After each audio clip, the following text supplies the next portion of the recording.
So I love good looking food which tastes really good. I like to see what other chefs are doing. I call myself student of the year because I'm studying every day.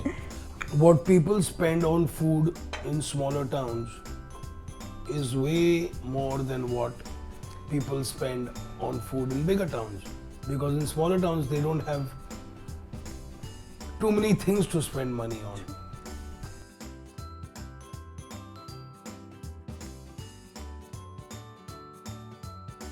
So, Vicky the chef, Vicky Ratnani, everyone knows him. You've actually eaten at his restaurants, you've seen him on YouTube, he's had his own TV show, he's literally everywhere.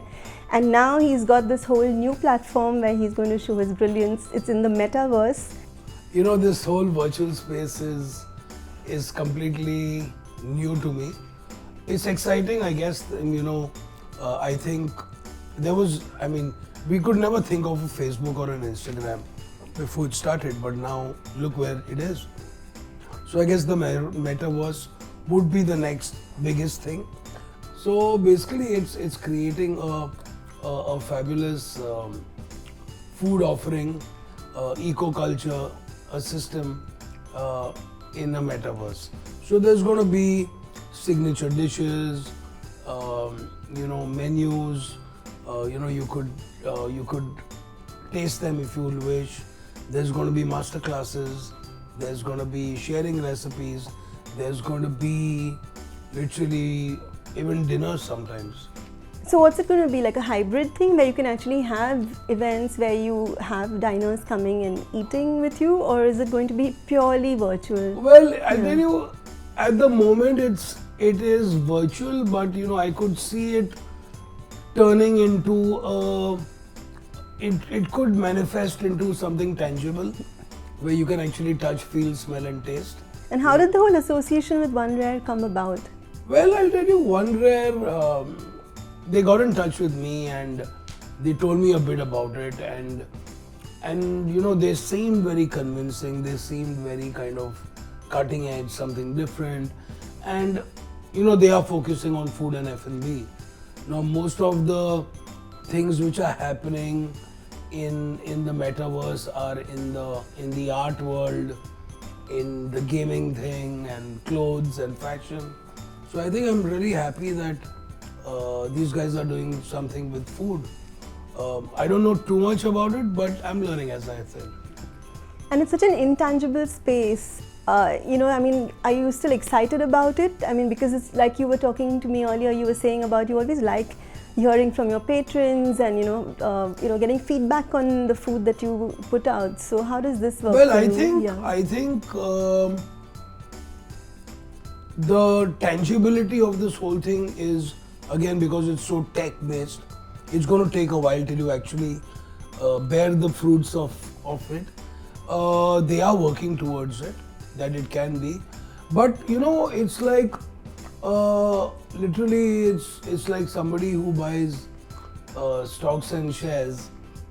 They don't reap the benefits immediately. It's not like over the counter profit or over the counter service. So I think it's something which people will buy, people will get interested, and of course there are ways and means to, if somebody wants a dish in some part of the world, one day we can make that happen. Fantastic. You've always been, I think, at the cutting edge, because I think coming from, though you have a cruise background and the food was also like initially, a very old school approach, which would be that it has to taste fantastic, it has to look and feel good. Yeah. Then moving on to something where it also looks very good, a very visual appeal. And now it's kind of flipped, because it's not just a visual appeal only.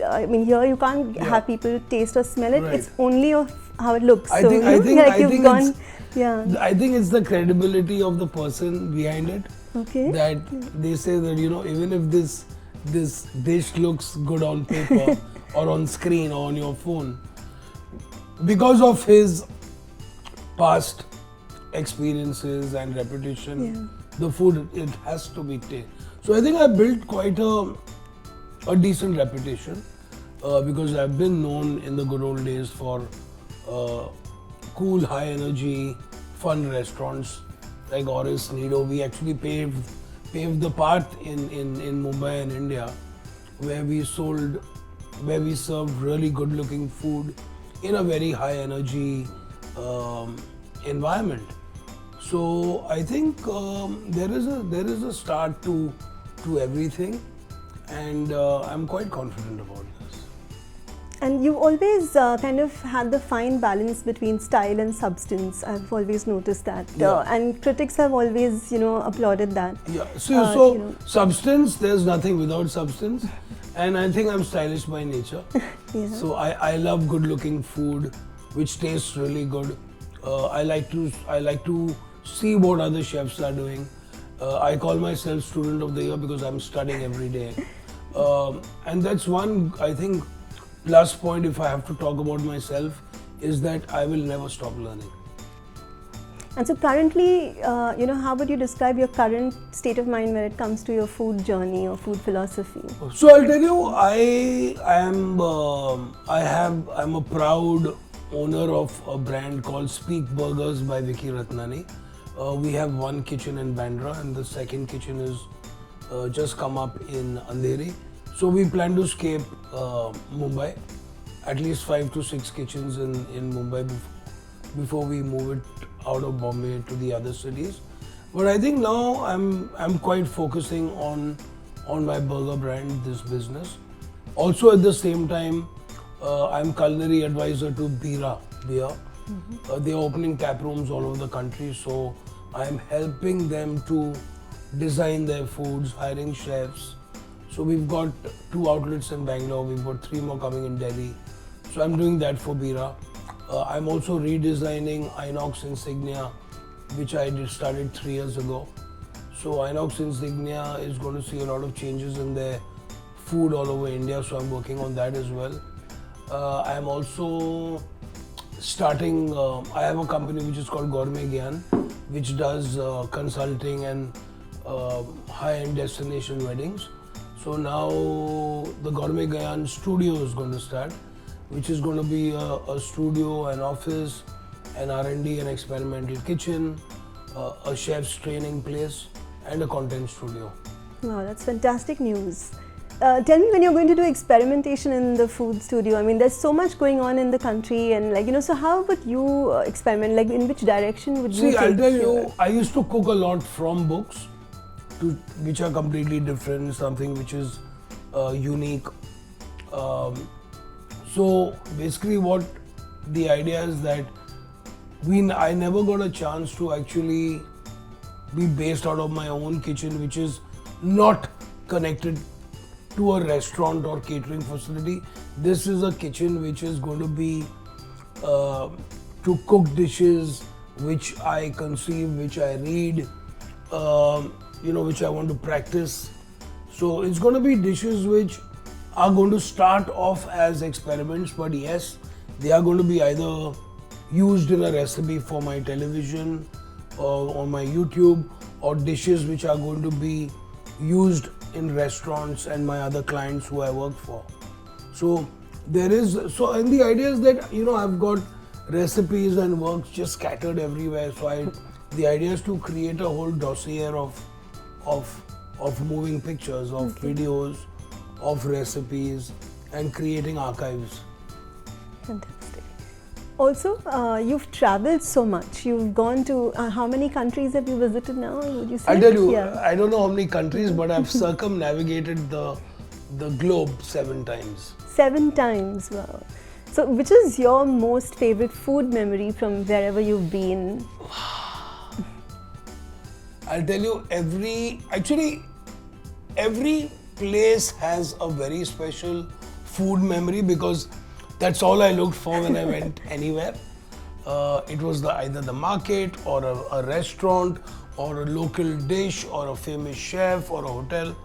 So there are quite a few along the way, but when I highlight eating at Central in Peru and at Astrid and Gaston, were 2, and Maido. So 3 fabulous, very, very different food experiences in restaurant. Then when you move out and then you come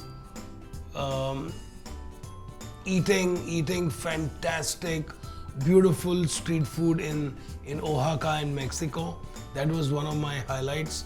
Then also going to one of the oldest places where they do the original jerk chicken in steel drums in Jamaica. That was another experience.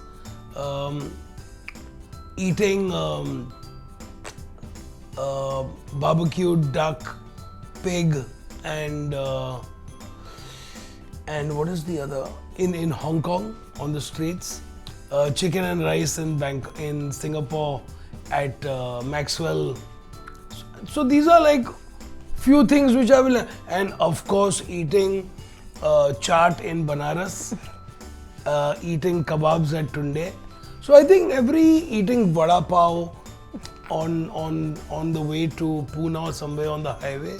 So I think that food memories you can't really, because what happens is that each food memory, each dish, each experience has its own beauty. It's very hard to compare because at that time you think, wow, this is so good, but then when you move to another one, so I think there's a beauty in every food experience. Yeah. And if you love food, you're going to find something you love. Exactly. Absolutely. Also, when you put your name to so many different brands, and people kind of look up to you, like you said, with Insignia and with Bira. So, how do you kind of ensure the quality, because it's across the country? See, it's across the country. The thing is that first of all, the kind of work you do with them is something which is scalable, so which is like, for example, Insignia is pure vegetarian. It's made they don't have large kitchens in every cinema. The skill set is kind of on a scale of 1 to 10, it's about at 6, sometimes more or sometimes less. Also, you have to keep in mind when you're planning a menu for a cinema, it cannot be really non-messy. It can't have too much of, it can't smell, deodorize the entire. So there's a lot of learning and a lot of experimentation and a lot of experience needed to actually come to a point that what dishes are going to work and what dishes are going to keep their quality. You have to understand for who is going to cook, who's going to eat, what price is going to be paid for that, and how can this be scaled. So those are the factors which I look into it.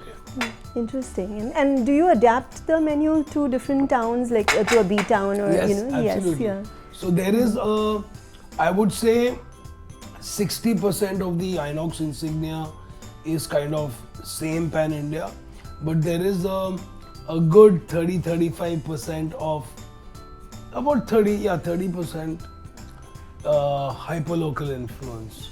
And how do you keep in touch with what people want? Like, do you actually go out there, meet a lot of people, understand what they're looking for, or because you travel so much, but do you travel to all of these smaller towns, and how does I think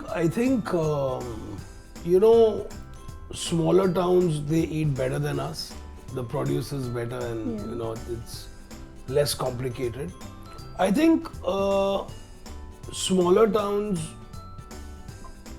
are rich cash pockets. I think what people spend on food in smaller towns is way more than what people spend on food in bigger towns. Because in smaller towns, they don't have too many things to spend money on. So food, going out for a family, trying out different foods, etc., is the norm for them. Like, for example, I was told that the Northeast, like in Guwahati and in Assam, and people are spending way more than what they are spending in Gurgaon. So that's kind of, it baffles me, but when you look at it, you said, yeah, if I'm living in a small town and I'm pretty well-to-do, there are only certain things where I would spend my money on. And food is really, everyone is really food-centric in small cities. They are used to a smaller number. They are used to seasonal cooking. They are used to celebrating festivals and customs much better and more authentic than we do in big cities. I mean, if you want to find out about your own culture or something which is lost in the big urban environment, I think go down to the smaller cities to learn more. True. Talking about urban, my book is just released. It's called Urban Desi. Okay, congratulations Yeah, on that. yeah, We've caught so- you at the right time, I Yeah. think. Urban Desi. Okay, now my first book was Vicky Goes Veg. Yeah. It was a show with NETV Good Times. It did really well. In fact, if you open Vicky Goes Veg now, which is 7 years old, the food and the recipes are so relevant in today's menus. If you see that, and now I know exactly why, because I think it was way ahead of its time. Now the whole increase of people eating more vegetarian food, plant-forward meals, This book would have been the perfect book for this time because people are really eating more vegetarian food, eating more vegetables. So this time I said, why don't I do something non-veg? Now in between Vicky Goes Veg and life, what it was then to now, I have traveled a lot within the country because as you know, I moved back to India 12 years ago. I've worked all my life as a chef abroad than here. So I've never worked professionally in an Indian kitchen.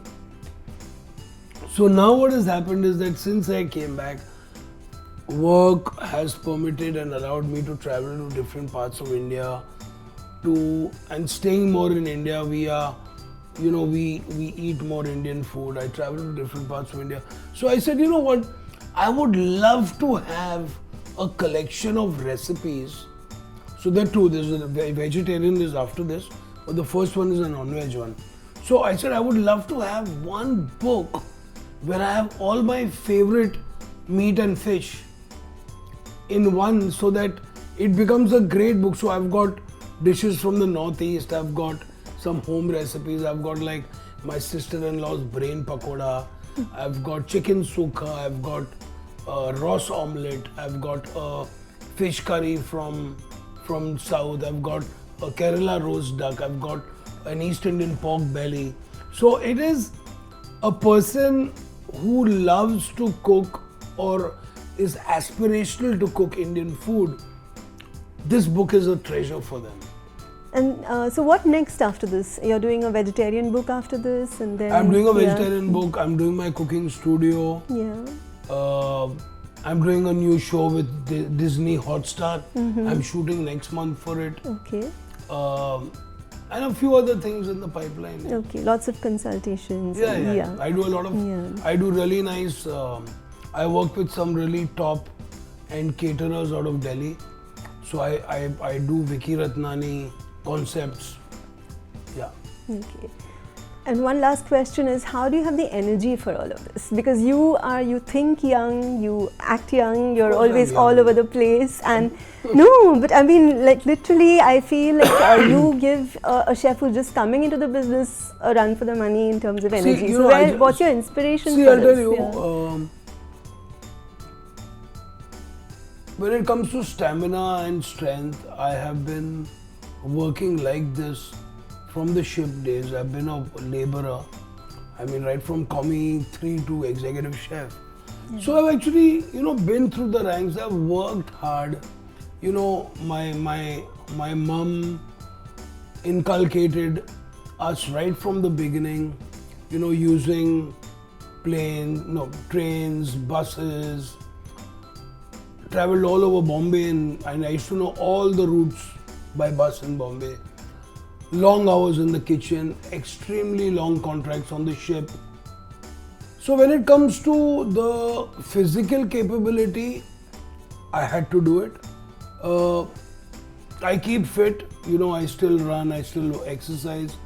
But above all the physical and all that, I think I just love what I do. So I think that overrides everything. Yeah, So absolutely. it's simple and it's a very cliche thing that if you love something, you don't need a holiday. But yeah, I love what I do. You know that I'm in such a good space because I love food, I love cooking, I love travel, I love meeting people, and I'm very proud of what I do. So I don't think anyone can really get tired when they are in a zone where they are really proud of what they are doing. And God has been kind, I'm doing pretty well, you know. Yeah. More power to you then. Thank you. Thank man. you so Thank much. you so much. Thanks. Thank you. Yeah.